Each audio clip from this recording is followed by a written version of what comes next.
பசியோ வலியோ தெரியாது.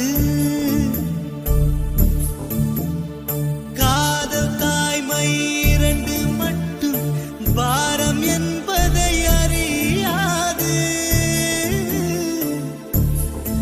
உன் பளிங்கு முகத்தை பார்த்து கொண்டால் பசியோ வலியோ தெரியாது. உன்னை மட்டும் சுமந்து நடந்தால் உயரும்